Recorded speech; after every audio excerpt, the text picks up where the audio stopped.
I stood frozen in the doorway, staring at the two people I trusted most tangled in the sheets I had changed that morning. Ethan did not panic. He just smirked and delivered the line that would eventually destroy him. "What are you gonna do, cry?" he mocked. I did not cry. Instead, I looked at the phone on the nightstand and did the one thing that made them both go pale. "My name is Mara Delaney, and I am 31 years old." I was supposed to be standing on a pedestal in a bridal shop right now, surrounded by layers of white tulle and lace. Instead, I was standing in my own hallway at 2 in the afternoon because the seamstress had canceled 20 minutes before my appointment. My keys were still dangling from my finger. They made a soft metallic sound against the brass lock, but my hand was shaking. I did not know why it was shaking. My body knew something was wrong before my brain did. The air in the apartment felt heavy. It was quiet, but not the peaceful kind of quiet. It was the kind of silence that holds its breath. Then the smell hit me. It was floral and expensive. It was a scent I knew well, but it did not belong here. It belonged on the neck of the woman who was supposed to be my maid of honor, not drifting out of the master bedroom I shared with the man I was going to marry in 3 months. The door was cracked open just an inch. I pushed it. The image before me was so sharp it felt like a physical blow. Ethan Voss was in our bed. Kelsey Raines was right there beside him. The sheets were tangled around their legs. The afternoon sun hit the dust motes dancing in the air, making everything look surreal. Ethan did not scramble. He did not pull the sheet up in panic. He just looked up, locked eyes with me, and let a slow, cruel smirk spread across his face. "What are you gonna do? Cry?" he asked. His voice was calm, almost bored. Kelsey pulled the duvet up to her chin. Her eyes were rimmed red, like she had been crying or maybe just acting the part. But beneath the fear, I saw something else. She looked at me with a strange steadiness. There was no shock in her gaze. It was a look that said finally, this was not a mistake. This was an ambush. My eyes drifted to the nightstand.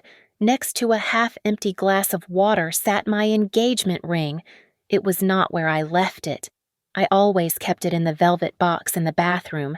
Seeing it there, gleaming next to their mess, felt deliberate. It was a prop. It was a statement of ownership, a trophy claiming that everything I thought was mine had already been taken. I did not scream. I did not throw things. I walked into the room. The carpet felt soft under my boots. My phone was in my hand, screen facing out. I rested my hand casually on the dresser, thumbing the side button. The camera lens was perfectly positioned. "You're pathetic." Ethan laughed, misinterpreting my silence for shock. "Go ahead." Stare. "It won't change anything." I stayed silent. I needed him to keep talking. He sat up straighter, the sheet falling to his waist. You think anyone is going to care about your side of this?" He scoffed. "I'm the one with a reputation. Mara. I'm the steady one. You're just the emotional artist who couldn't handle the pressure. Everyone will believe me. No one will believe you." I nodded slowly. It was the only acknowledgement he was going to get. The red counter on my screen had been running for 45 seconds. I had his face. I had Kelsey in the background. And most importantly, I had his voice admitting that this was a game of reputation to him. "I'm going to tell this story my way." Ethan sneered, his confidence absolute. "And you're going to look crazy." I tapped the screen once to stop the recording and slipped the phone into my pocket. I turned on my heel. I felt lighter, as if I had just stepped out of a burning building right before the roof collapsed. I was not the victim in that room anymore. I was the witness. "Run away, Mara," he shouted after me. "That's what you do best." I walked down the hallway. My chest did not heave. My eyes were dry. I stopped at the front door and pulled my phone back out. I opened a new message thread addressed to myself. My thumbs moved over the glass without trembling this time. I typed a single word. Begin, Columbus, Ohio, is not exactly the setting for a high-stakes drama. It is a place of flat horizons and sensible decisions. My life there was designed to be modest and manageable. I was a freelance graphic designer, working from a corner desk in my living room, making enough money to pay the rent and occasionally splurge on a bottle of wine that cost more than $15. I was content with just enough. I had just enough money, just enough freedom, and just enough dreams to keep me moving forward. Then came Ethan. He arrived in my life not like a storm, but like a sturdy shelter. He was the definition of stability. He was the man who showed up 5 minutes early to every date. He was the man who knew exactly how to fix a leaking faucet and exactly what to say when my anxiety spiked. "I've got this, Mara," he would say, his voice low and reassuring. "You worry too much." Let me handle the heavy lifting. I let him. I leaned into him because I thought that was what love looked like. It looked like safety. And then there was Kelsey. We had been friends for 9 years. That is a lifetime in your 20s. She was the one who held my hair back when I got sick after my 21st birthday. She was the one who brought me ice cream and vodka when my college boyfriend cheated on me. When Ethan proposed, Kelsey was hiding in the bushes to capture the moment. She cried harder than I did. She was not just my best friend. She was the sister I chose. She was my maid of honor. For a long time, the three of us felt like a perfect triangle. We went to brunch on Sundays. We went to movies on Friday nights. I used to look across the table at them, Ethan laughing at one of Kelsey's terrible jokes, Kelsey refilling Ethan's water glass, and I would think about how lucky I was. My love and my friendship had merged into one seamless, happy life. But as the wedding date moved closer, the edges of that picture started to blur. It began with the small things. Ethan, who used to leave his phone on the coffee table while he showered, started taking it with him into the bathroom. When he did leave it out, it was always face down. When I asked him about the catering budget one evening, he snapped at me. "Why do you have to micromanage everything?" he asked, rubbing his temples. "Can't you just trust that I'm handling it?" I backed off. I told myself it was pre-wedding jitters. Kelsey changed too, but in a way that was harder to pin down. She became obsessed with the finances of the wedding. It felt like concern, but it was invasive. We were sitting in a coffee shop one afternoon when she brought it up again. "So, the vendor deposits are due next week, right?" she asked, stirring her latte. "That's a lot of cash. Mara, you know, if you're stressed, you should just use that emergency savings fund you told me about. It's sitting there doing nothing. That's for a house down payment," I reminded her. She laughed, a brittle sound. "Right, but this is a wedding. Isn't that an emergency of the heart?" I brushed it off. Just like I brushed off the hotel receipt I found in Ethan's jacket pocket 3 weeks ago. It was for a room at the Hyatt downtown on a Tuesday. When I asked him, he barely looked up from his laptop. "Work conference," he said. "They ran late. I told you about this." He hadn't told me, but his voice was so sure, so steady, that I assumed I had forgotten. I assumed I was the crazy one.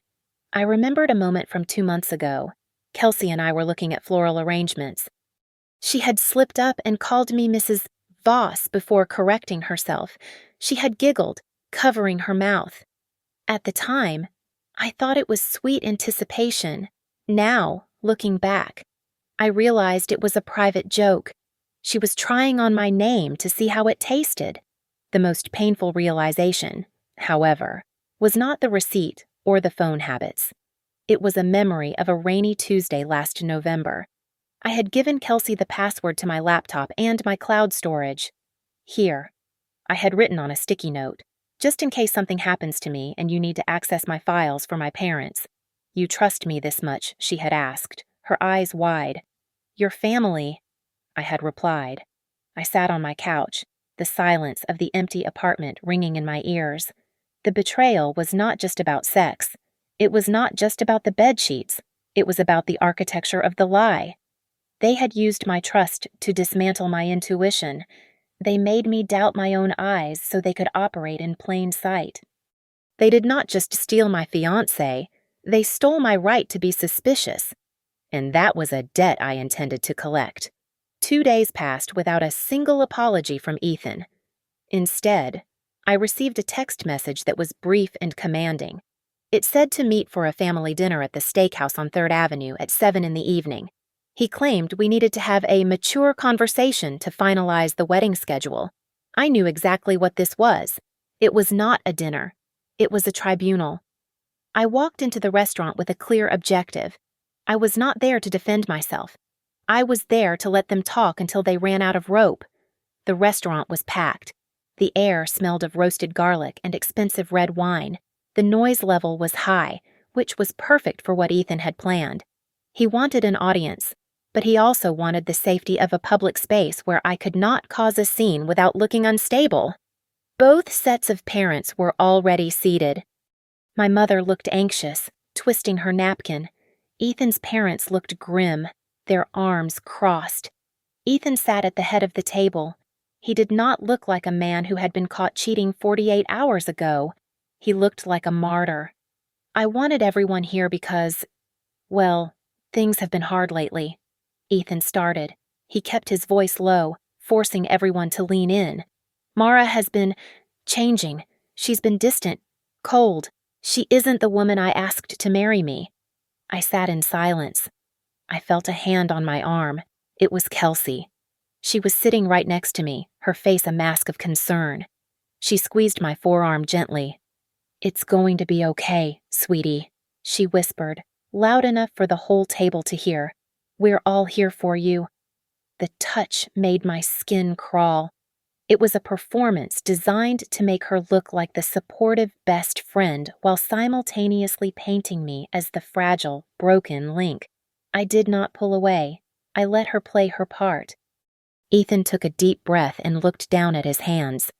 "I went to the doctor recently. I've been feeling off. They called me last night with the results." He paused, letting the tension build.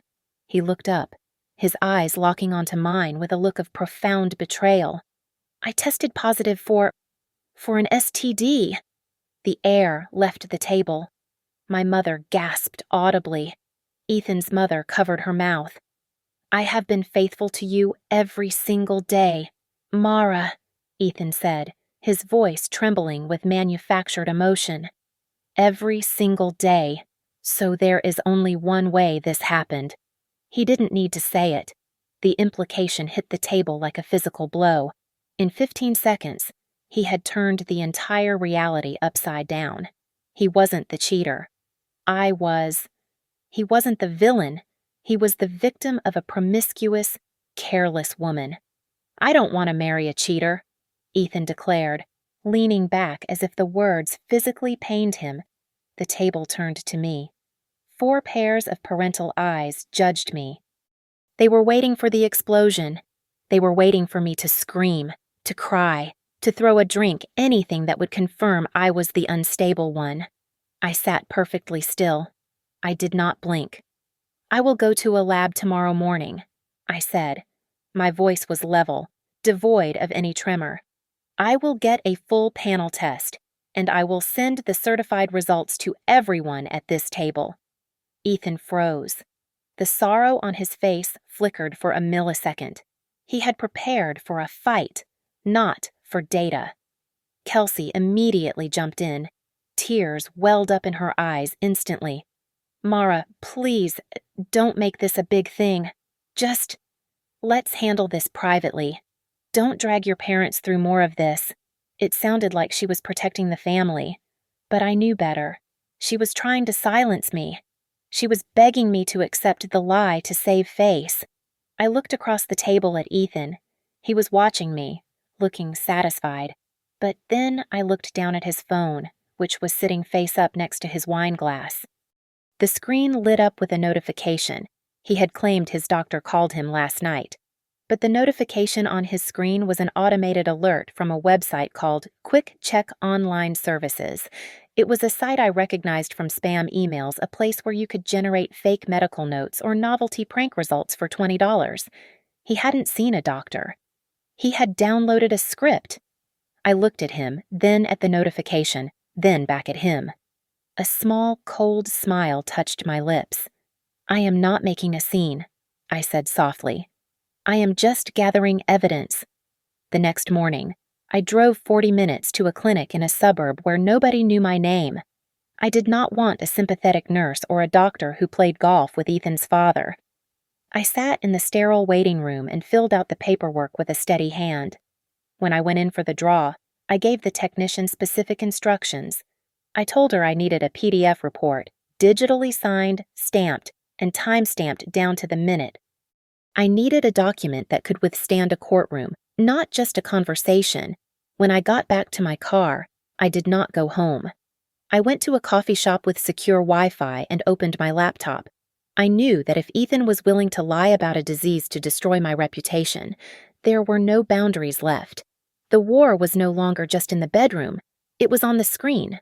I spent the next 3 hours systematically changing every password I owned. I enabled two-factor authentication for my bank, my email, and my social media. I logged out of all devices remotely. It wasn't paranoia, it was strategy. Then I pulled my credit report. I had not looked at it in 6 months because I thought our finances were transparent. I scrolled down the list of open accounts. My heart hammered against my ribs, not from heartbreak, but from shock. There was a credit card opened 3 months ago that I did not recognize. The balance was nearly $5,000. It was listed under my name, but the billing address was a post office box I had never visited. I picked up my phone and dialed Jules Parker. We had gone to college together, and she was now a paralegal at a high-end family law firm. "Jules, I need you to listen to me very carefully," I said. "I think I am being set up for something bigger than a breakup." "Okay." "Mara, slow down," Jules said, her voice snapping into professional mode. "Don't delete anything. Don't block him. If he sends you texts, screenshots, or emails, you archive them. You need a paper trail. If there is financial fraud, this isn't civil anymore. It's criminal. I need eyes on him." I said, "I know a guy." Jules replied, "Darius Holt, ex-Internal Affairs. He doesn't come cheap, but he finds the dirt that people think they buried." I met Darius 2 hours later in a diner. He was a man of few words who smelled like tobacco and stale coffee. I gave him Ethan's license plate number, his work schedule, and the information about the mysterious credit card.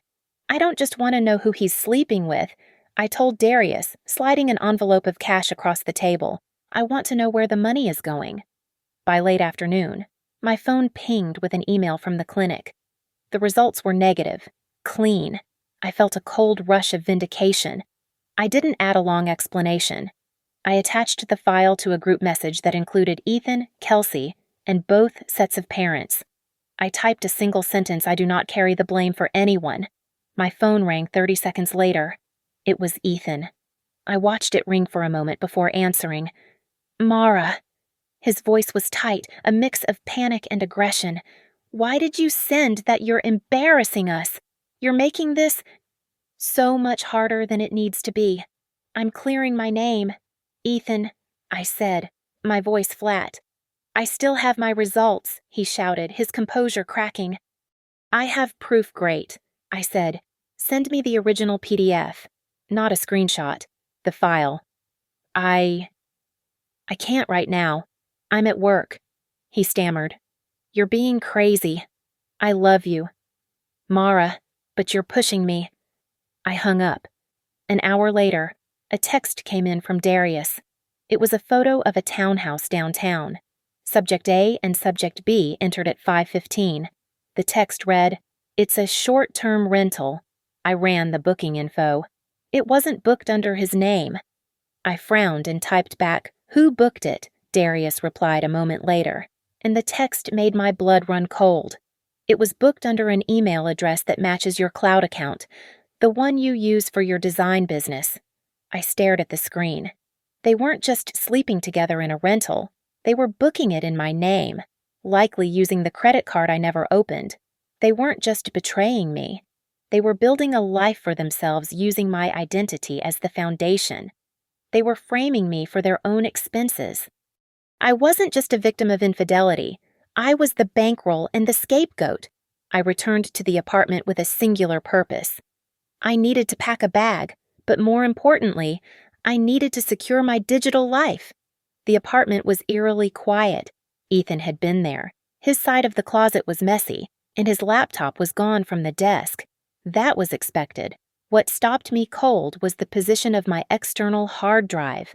I always aligned it perfectly parallel to the edge of the desk, a habit from my design work. Now, it was twisted at a 45-degree angle. He had not just packed his things, he had gone through mine. I booted up my desktop computer, my fingers flying across the keys. I checked the recent activity logs. Someone had access to the wedding vendor folder 3 hours ago. I opened the email client and found a confirmation from the caterer regarding a change in billing information. The email requesting the change had been sent from my account, but when I traced the IP address, it did not match our home network. It originated from an IP address registered to a business park in Dublin, Ohio specifically, the complex where Ethan worked. I dug deeper into the wedding contracts folder. There was a new file created yesterday titled Financial Responsibility Addendum. I opened it. It was a legal document stating that in the event of a cancellation, the primary party listed as me assumed 100% of the debt for all non-refundable deposits and any associated cancellation fees. At the bottom of the page was my signature. It was a perfect digital replica of the one I used for my design contracts. I had never seen this document before in my life. I dialed Jules immediately. Jules, I'm looking at a document that says I owe $30,000 if the wedding is called off, I said, my voice tight. It has my signature on it, but I didn't sign it. Electronic signatures are easy to forge if they have access to your email or your phone to click the verification link, Jules explained, her tone dropping into a serious, hushed register. Mara, listen to me. If they are forging signatures to shift debt onto you, this isn't just a bad breakup. This is fraud. They are trying to bankrupt you before they leave you. My phone buzzed. It was a message from Darius, the private investigator. Check your secure drop. The text read. I opened the link he sent. It was a series of high-resolution photos taken 2 hours ago in the backlot of a strip mall. The first photo showed Ethan's car. The second showed Kelsey getting out of the passenger seat. But it was the third photo that made me lean closer to the screen. They were meeting a man I did not recognize. Ethan was handing him a thick manila envelope. The man was handing back a small USB drive. Then, a memory flashed in my mind, sharp and painful. 6 months ago, when I was applying for the mortgage pre-approval for our future house, the scanner on my printer had jammed. Let me help you with that, Kelsey had said, smiling as she took my stack of documents. I can scan these at my office. It's faster. I'll just email the PDFs to you. She had taken everything. My tax returns, my bank statements, my social security card. She wasn't just being helpful. She had been harvesting my identity. I scrolled down to the notes Darius had attached to the photos. Subject B, Kelsey, is currently listed as a contract forensic accountant for Grayson Therapeutics. That's Subject A's Ethan employer. She has administrative access to the sales team's expense accounts. The room spun. Kelsey wasn't just my friend. She was the accountant for Ethan's company. She knew how to move money. She knew how to hide expenses. And she had access to corporate credit cards.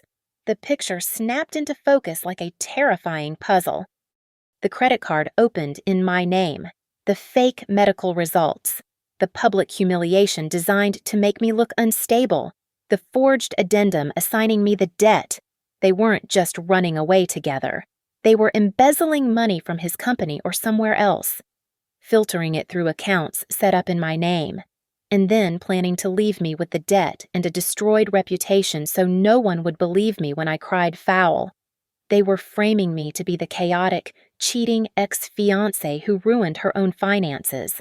I felt sick, but I forced myself to keep digging. I needed to know how far this went. I logged into Ethan's old email account, the one he thought he had scrubbed from my computer but had forgotten was synced to the mail app on my desktop. I went to the trash folder. There was a draft saved from 2 days ago, time-stamped right before he came home to stage the scene in the bedroom. It was addressed to Kelsey. The subject line made my blood freeze. After she cracks, we close. I didn't open the body of the email. I didn't need to. That sentence told me everything. I wasn't a person to them anymore. I was a loose end they were trying to tie up. "You want me to crack?" I whispered to the empty room. I reached for my phone and took a photo of the screen. "I don't crack," I said. "I calculate." I did not engage in a shouting match. Screaming allows the other person to paint you as hysterical, and I needed to remain surgically precise. Instead of texting Ethan back, I had Jules draft a formal preservation letter. It was a legal document demanding that he and Kelsey retain all digital records, emails, text messages, and financial logs. It was the first move on the chessboard that signaled this was no longer a domestic dispute. It was a prelude to litigation. Next, I went to the bank. I did not drain our joint account, even though I wanted to burn every dollar he had. That would have given his lawyer ammunition to claim I was vindictive. Instead, I withdrew exactly $14,250, precisely 50% of the balance to the cent. On the transaction receipt, I wrote, "Separation of assets," in clear block letters. I scanned the receipt and added it to a new encrypted folder on my cloud drive. This folder was my weapon. It contained the video from the bedroom, the recording of his threatening phone call, the metadata from the fake medical report, and the credit report showing the fraudulent card. I organized everything by date and time. It was a timeline of destruction. I called Ethan's mother, Linda, and asked for 10 minutes of her time. We met in the parking lot of the library neutral ground. She looked tired and defensive, her arms crossed tight against her chest as if she expected me to launch a verbal assault on her son. "I know you think I am the villain here," I said, keeping my voice low and steady. I handed her a thick envelope. "You don't need to believe me. You just need to look at the papers. Look at the dates on the credit card applications. Look at the IP addresses." Linda took the envelope hesitantly. Beside her, Ethan's father, Robert, stared at the ground. He had been silent since the dinner. He was a man who understood numbers, and I think he had already done the math in his head. He looked like a man who was just realizing he had raised a stranger. That afternoon, my phone rang. It was Kelsey, Mara. Her voice was wet and thick with tears. "Please, can we just talk like friends? I can't stand this." I let the silence hang for 3 seconds before answering. "Meet me at the coffee shop on 5th and Main. In 30 minutes. I arrived early. I chose a table in the center of the room, surrounded by witnesses. I placed my purse on the table, the voice memo app on my phone already recording. In Ohio, only one person needs to consent to a recording, and I had given myself permission. Kelsey walked in looking like a tragedy. She wore no makeup, and her shoulders were slumped. She sat down and reached for my hand, but I pulled it back to my lap.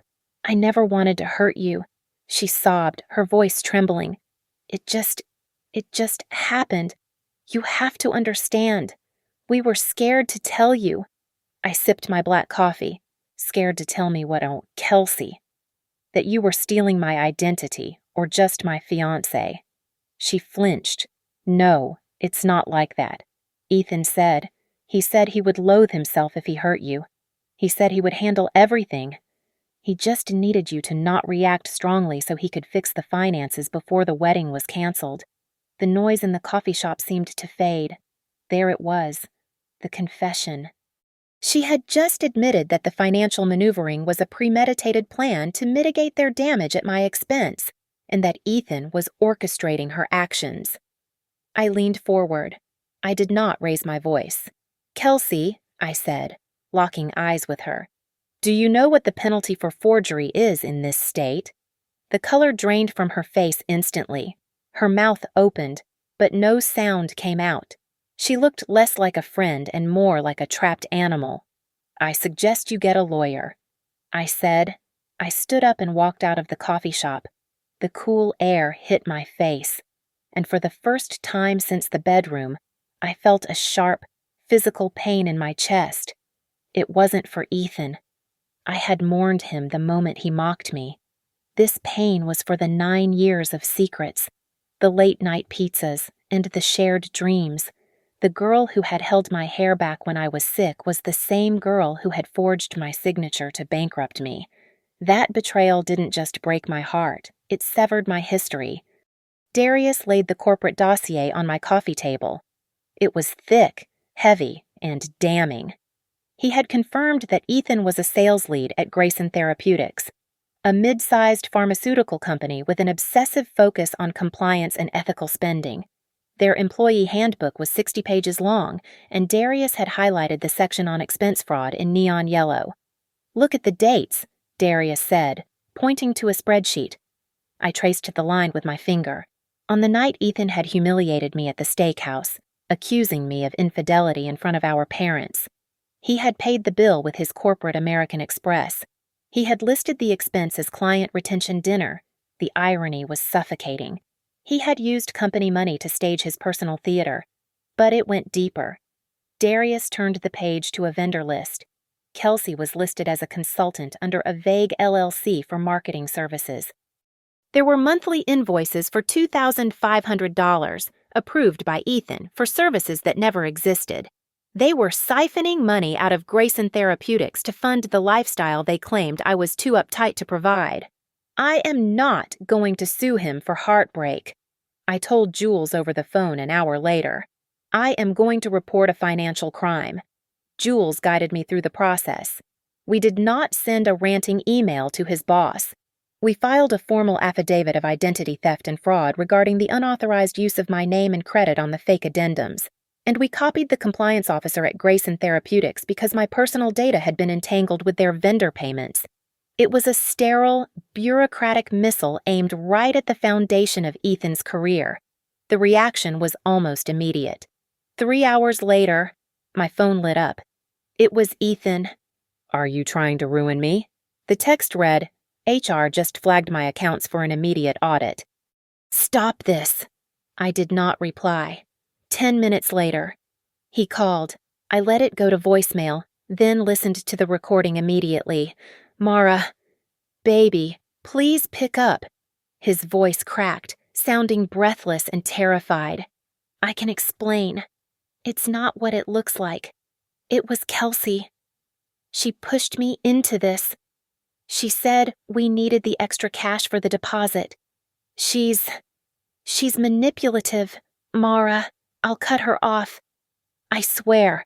Just call the company and tell them it was a misunderstanding." I stared at the phone. He was not just a cheater and a thief. He was a coward. He was ready to throw his partner in crime under the bus the second the heat got too high. While Ethan was trying to save his skin, Kelsey went on the offensive. My phone buzzed with notifications from our college group chat. Kelsey had sent a long, rambling paragraph. "I can't believe I have to say this," she wrote, "but Mara is having a breakdown. She is faking being a victim to get out of the wedding because she spent all the money. She is trying to blame me and Ethan. Please don't believe her lies." I watched the chat bubble. 2 friends replied with question marks.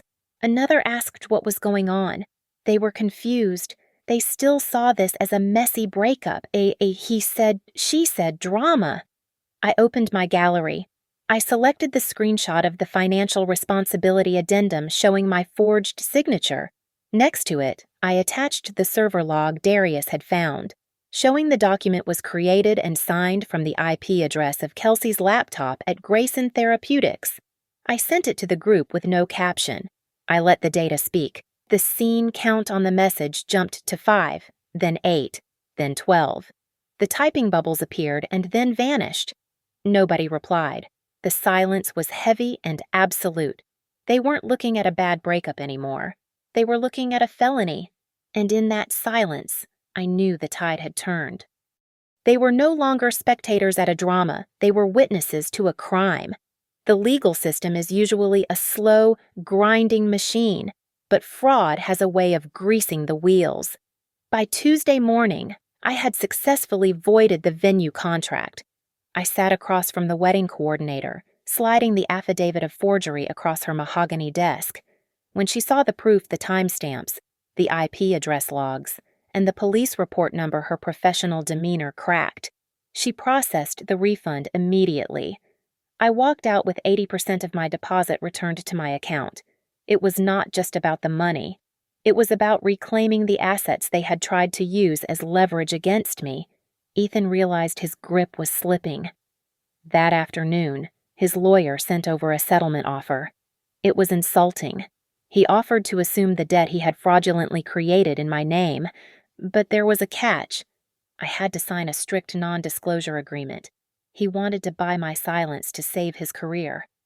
"He wants to trade your financial freedom for his reputation," Jules said, reading the document with a look of disgust. "He thinks he can bargain with things he stole from you." "Tell him no," I said. "Tell him I don't want a deal. I want a judgment." Darius provided the ammunition to ensure we would get it. He had identified the third man in the parking lot photos, the one Ethan and Kelsey had met to exchange the envelope. He was not a random drug dealer. He was a known broker for black market data, specializing in bypassing digital security protocols for electronic signatures. They didn't just guess your password. Mara. Darius told me over the phone. They bought a key. This proves premeditation. They planned to impersonate you long before he got caught in that bed. My inbox pinged with another confirmation, this time from an anonymous source. It was sent from a burner email address. But the lingo was corporate. Everyone at Grayson knew about Ethan and Kelsey. The message read, "We just didn't have a reason to say anything, but watching him try to destroy you changed the office pool." It was a small comfort, but it mattered. I wasn't crazy. I wasn't imagining the closeness, the late nights, the whispers. The entire office had been watching a show that I was unknowingly starring in. That night, the atmosphere shifted from legal maneuvering to physical intimidation. It was 11 o'clock at night when my doorbell camera alert chimed on my phone. I tapped the screen. Ethan was standing on my porch. He looked disheveled, his tie loosened, his eyes dark and frantic. He wasn't there to apologize. He was there to bully. He leaned into the camera, knowing I was watching from the other side of the door. "Are you in there?" "Mara," he sneered, his voice distorted by the speaker. "You think you're so smart with your lawyers, but you're weak. You've always been weak. What are you gonna do?" "Cry to the judge like you cry to your mommy." He was trying to recreate the moment in the bedroom. He wanted to see me crumble. He wanted me to open the door and scream so he could call the police and claim I was hysterical. I did not move toward the door. I sat on my couch, perfectly still, and pressed the save clip button. I am adding this to the file. I texted Jules. He is at my house. He is harassing me. "Do not open that door," Jules replied instantly. "I am filing for an emergency protective order first thing in the morning." Ethan kicked the door once, a dull thud that vibrated through the floorboards, and then stormed off toward his car. 5 minutes later, my phone buzzed again. This time it was a text from Kelsey. "You won." "Okay," she wrote. "Are you happy now? You ruined everything." I stared at the words. She didn't say I'm sorry. She didn't say I didn't mean to hurt you. She said, "You won." To her, my life, my trust, and my marriage were just chips in a game she was angry she had lost. Jules called me at midnight to review the strategy for the hearing. We were not just asking for a separation. We were asking the court to validate the fraud, to lock down my identity, and to legally bar Ethan from coming within 500 feet of me. "Get some sleep," Jules said softly. "Tomorrow. We end it." I sat alone in the living room. The apartment was quiet. I looked down at my left hand. The diamond solitaire sparkled under the lamplight. For months, it had represented a promise. Now, it was just a piece of carbon that had been used to blind me. I slid the ring off my finger. It left a pale band of skin where it had rested. I placed the ring on the table next to my phone. I did not throw it. I did not flush it. I just set it down. It was no longer a piece of jewelry. It was Evidence Exhibit A. The notification from Darius arrived at 6 in the morning on the day of the hearing. It was labeled simply, "The Final Package." I sat on the edge of my bed with my coffee, the steam rising in the gray dawn light, and opened the files. It contained the itemized credit card statements from Grayson Therapeutics and a log of dates for the rental apartment. But the real weapon was a short video clip and a forensic analysis of the PDF Ethan had used to destroy my reputation. Darius had extracted the metadata from the file Ethan had claimed was his positive STD test. The document had not been generated by a lab or a doctor's office. The metadata author field read Kelsey Rains, and the creation time was 2 hours before the family dinner took place. I lowered the phone. The realization washed over me like ice water. The dinner at the steakhouse had not been an emotional outburst from a heartbroken man. It had been a scripted performance. They had written the scene, printed the props, and rehearsed the lines. Kelsey squeezing my arm, Ethan's trembling voice, the shocked parents. It was all a play directed by the two people who claimed to love me. They had not just broken my heart, they had drafted a screenplay to assassinate my character. I dressed in a navy suit that was sharp and armor-like. I drove to the courthouse with the radio off. My mind was quiet. There was no room for anxiety when there was this much clarity. When I arrived at the courthouse, Ethan was already there, standing near the metal detectors. He had curated his look carefully. He wore a suit that was slightly ill-fitting, and his hair was unstyled. He looked tired, worn down, the perfect picture of a man betrayed by his fiancé.